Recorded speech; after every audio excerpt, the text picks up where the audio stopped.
থেকে এই গাড়ি ছাড়বে ঘোষণা হয়ে গেছে। একেবারে বন্দে ভারত বা মেট্রোর মতো এখন এই স্লাইডিং দরজা বন্ধ হবে। এই শান্তি রোডে করে যাচ্ছেন, এই দরজা বন্ধ হলো। এখন এই ট্রেন ছাড়বে, দরজা বন্ধ করে দিয়েছে অলরেডি। এই ট্রেন ছেড়ে দিল, এই চলতে শুরু করেছে।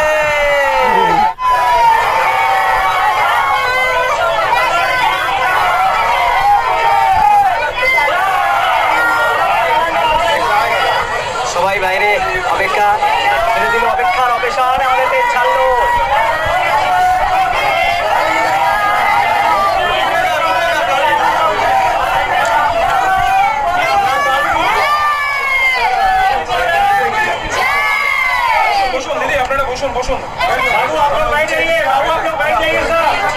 এই যে একদম সামনে বসে বললেন